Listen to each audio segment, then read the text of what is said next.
노막 사만다 바자라단 센다 먹으러셔야 소화대 은따라다 감만 노막 사만다 바자라단 센다 먹으러셔야 소화대 은따라다 감만 노막 사만다 바자라단 노막 사만다 바자라단 노막 사만다 바자라단 노막 사만다 바자라단 노막 사만다 바자라단 노막 사만다 바자라단 감. Hello, my name is Yujiro Seki. I'm a director, writer, and producer of the documentary Carving the Divine. I'm almost ready to produce and release Carving the Divine to the world. But today I have somebody who already watched Carving the Divine. He's a very, very special person, special scholar. I would love to introduce to you Mr. Mark Schumacher. Welcome, welcome. よろしくお願いいたします。 Wonderful, Mr. Schumacher. Yes, I know people already know about you, but for the people who don't know anything about you, please introduce yourself and please tell us a little bit about your project on website that we can see a lot of Japanese deities, Buddhist deities, and Shinto deities, and everything. Well, I'm a long-time Japanese resident, 30 years now in Kamakura. And I fell in love with Japanese Buddhist statuary right away. And my website is my blog, 30-year blog about Japanese wooden Buddhist statuary, Shinto deities, and so on. A to Z dictionary of Japanese religious statuary. And I'm so happy that you have produced this wonderful film on Carving the Divine. And I find your film very impressive and very emotionally powerful and very, for me, very heartwarming. Thank you very much for a nice word and everything. Speaking of that, I would love to ask you, so what was your first impression of Carving the Divine? Well, first, I mean, it's a topic I love, right? So, of course, I'm already 100% fan of the movie. But actually, my first impression is sadness. The sadness that this wonderful traditional art, maybe 1,500 years old, that in today's world, Buddhist artwork, the carving of divine statuary, is not appreciated. And I saw the hardships and the frustrations and the difficult and painful standard of life for artisans, craftspeople who carve the statues. I was sad. My first feeling was sadness for the loss, or not the loss, but for a record. You have made a record of this wonderful craft. And I was both joyful and sad at the same time. That's my first impression. So maybe people who don't want to get sad, they shouldn't watch it. That's what you mean? No, life is full of sadness and joy. I mean, like most of my aunts and uncles are gone. My father is gone.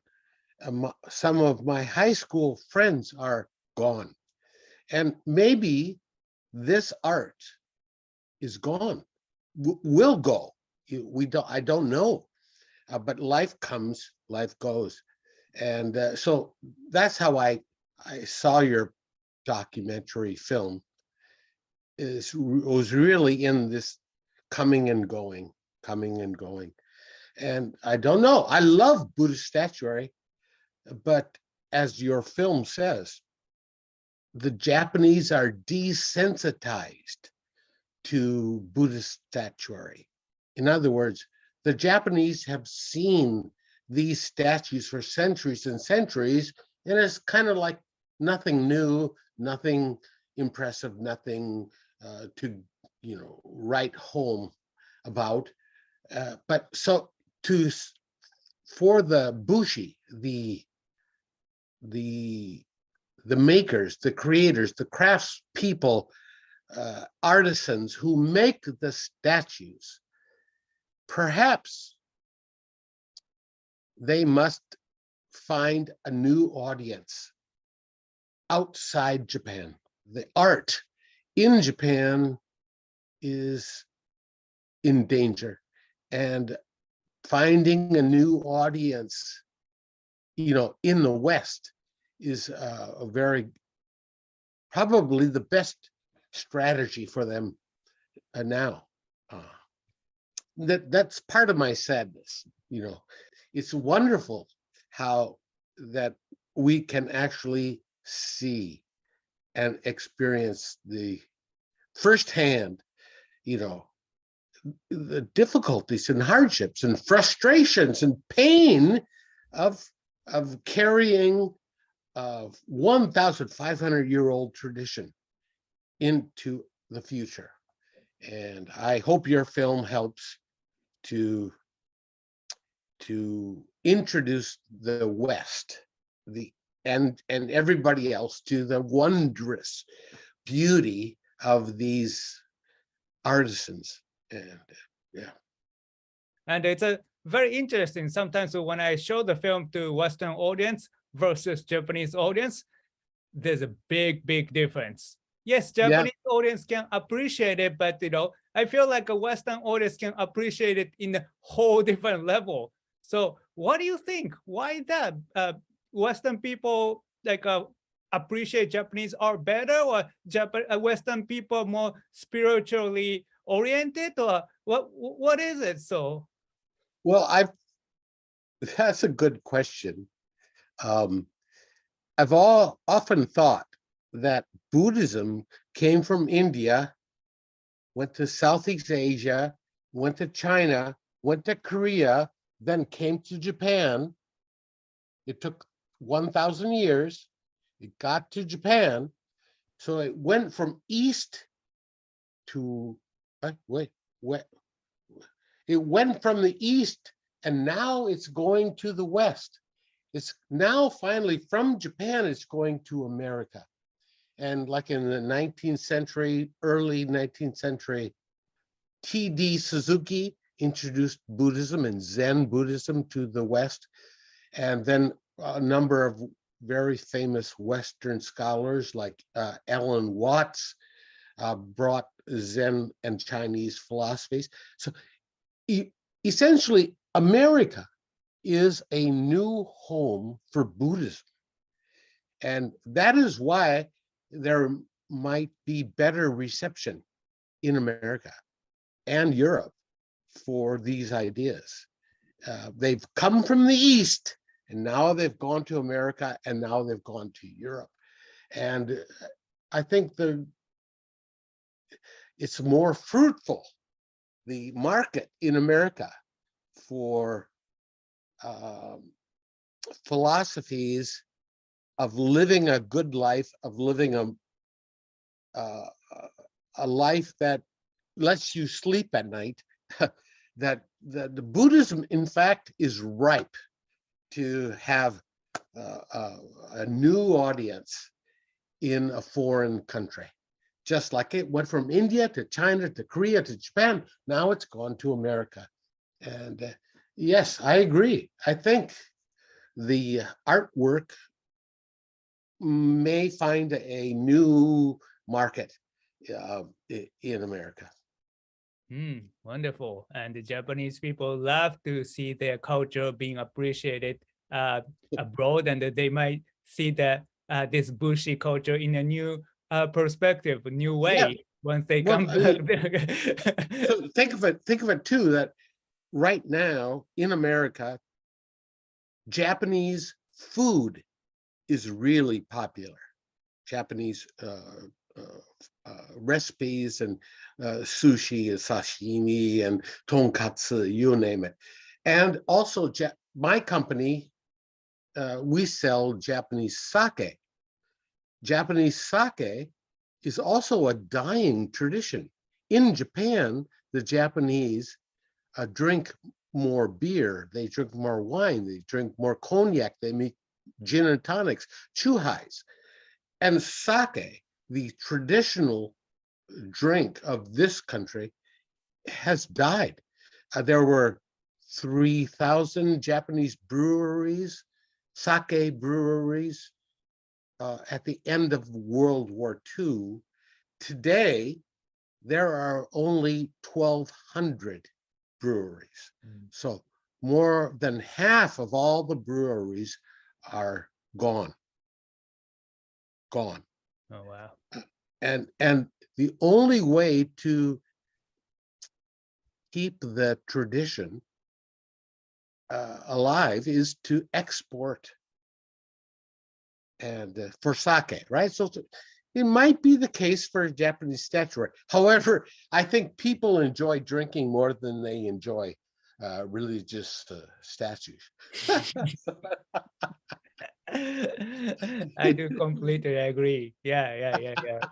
But definitely, so yeah, we would love to find a new audience, and we want to export our old tradition back to Japan so that Japanese people can appreciate it again. So that's one of the objectives that we have.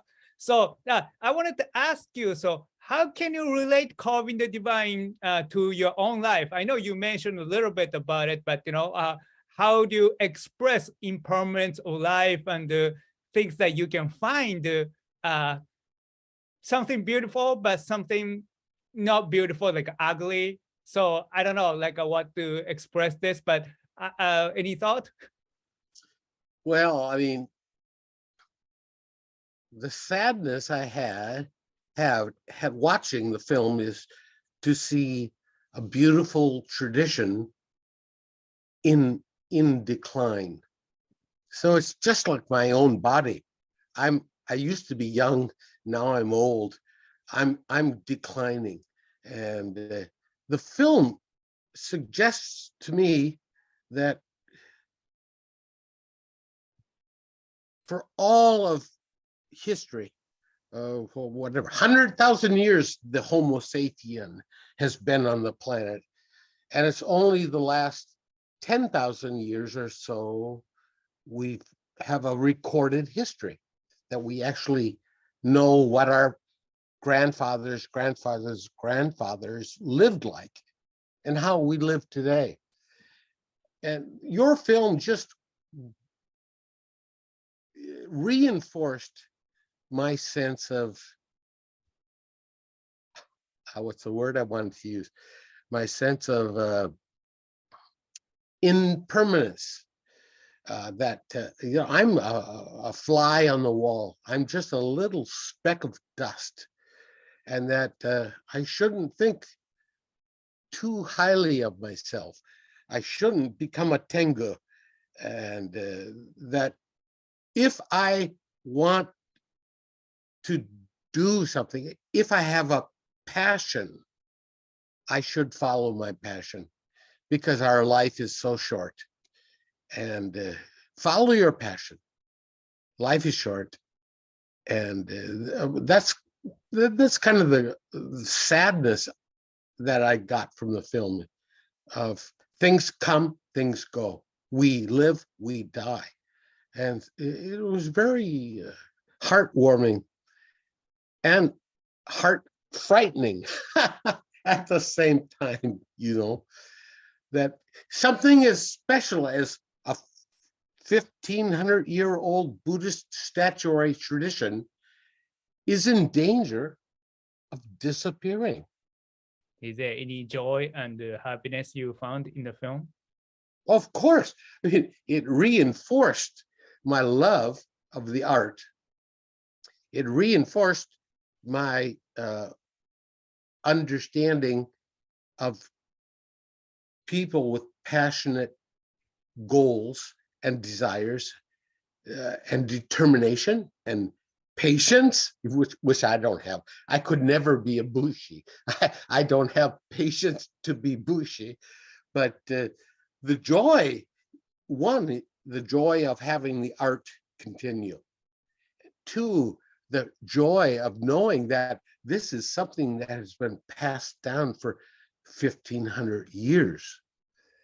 3, the joy of knowing there are people who still want to do this work. For the Western audience, it's going to be very, I believe, very exciting, because the Western audiences want action movies. Everything happens every 10 seconds. But here is a tradition where you need to be a disciple, an apprentice for 3 years. And then you have to work for 8 years more or whatever to become your own independent workshop. I might be wrong about the numbers, but your documentary shows that it takes discipline and patience and determination to pursue this career. So that also gave me joy, that there are these people.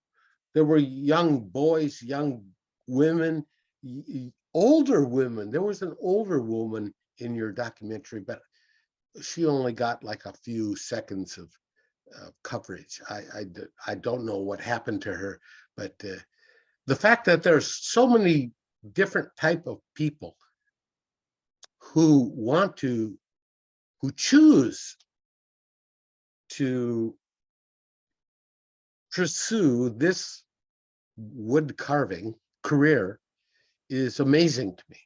And so it gives me new, hope that people are generally good. People are overall, we should be optimistic. Today it's not so optimistic with the world global economic recessions and exchange rates and inflation and war in Ukraine. I'm glad to know that the world still turns with good people, with good intentions. Wonderful. Yeah, thank you very much for that. Yes, you are a scholar of Buddhist sculptures. And I was wondering, so what is Butsuzo anyway? And how can people learn about the Butsuzo from documentary? Well, they can go to your page where you've made, I don't know, 40, 50 podcasts with me, where they can learn the categories. And but the best way to start is just go to a museum. Go to the New York Metropolitan Museum, go to the Cincinnati Museum of Art, and look at the statues. And if you have a calling, if you love this artwork, you will understand it. You will want to learn more. And I mean, for me, I didn't become a lover of Buddhism at all. I mean, I fell in love with the statues. My first encounter was the Sanjusan Gendo in Kyoto, which has 1,000 statues, life-size statues of the Kannon Bosatsu, the goddess of mercy. And around the backside, there were life-size statues of 28 guardian deities, some with bird heads, some with fierce, wrathful faces, some 3-headed deities. And I just said, wow, this is great. What is this? And these statues are 1,000 years old. And they frightened me, and they entirely engaged me. I said, why did people make them? What do they represent? Who are these people? Who are these statues? That's how I started, by simply seeing them up front, face to face. So a museum, I think that's the best way to to generate interest in the statuary.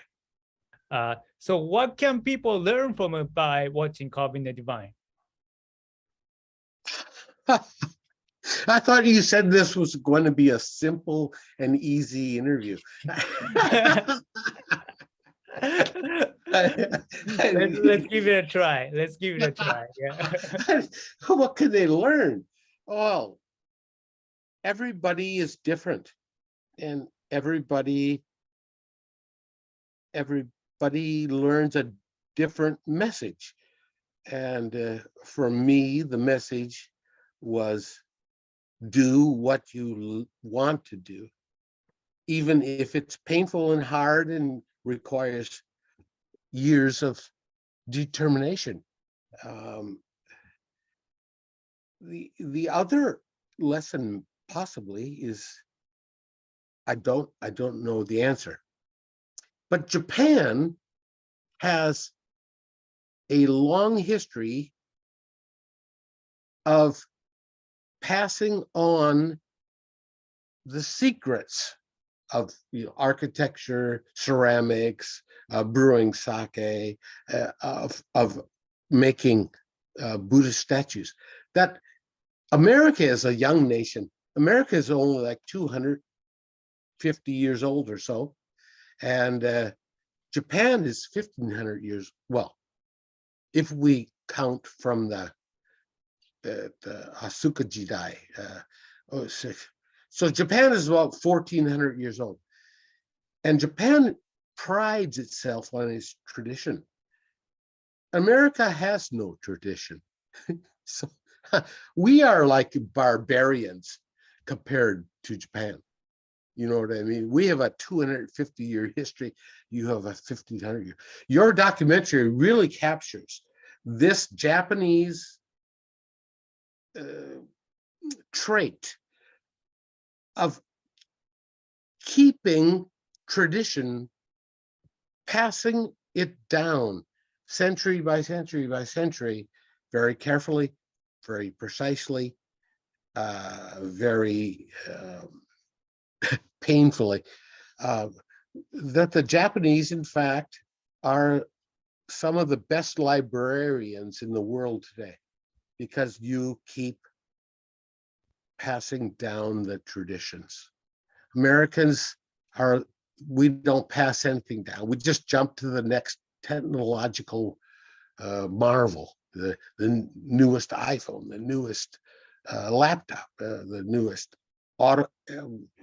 AI or electric car.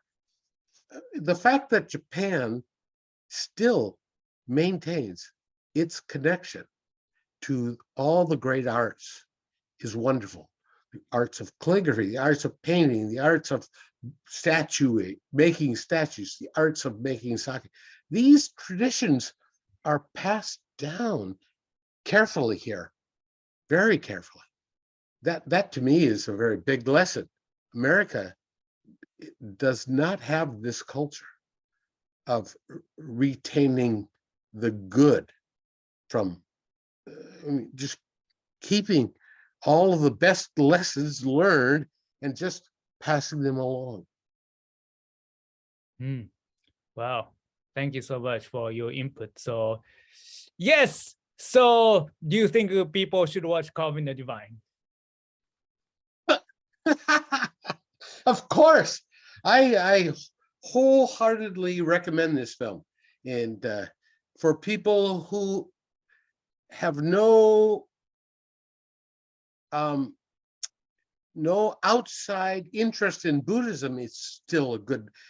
The film really introduces Japanese culture, as well as the Buddhist culture, as well as the craftsmanship and apprentice master relationship.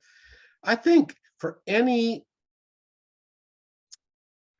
I'm going to sound very bad here, for any educated American or any educated person with an interest in culture and language and literature, this film will be a very wonderful film. as I said before, there's a lot of Americans who will have zero interest in this film. But That's encouraging. So thank you for your honesty. no, I mean, because your audience is like your topic, it's very limited. And and plus, you want a viewer or a viewership of people who are sensitive and educated. You don't really care about those people who aren't sensitive and aren't educated. That's not your audience. It's not. There are actually enough people for you to be famous. Well, definitely, if I wanted to be a famous, I would have never started making a movie about the statuary. I tell you that. But yeah, thank you for your input, and thank you for your recommendation and endorsement. And I truly appreciate years of collaboration with me for the Carving the Divine TV. And yeah, thank you so much today for coming and talk about the Carving the Divine today. Thank you, Mr. Schumacher. Please forgive my long-winded talking. No, that was great. So thank you so much. Okay, rock and roll.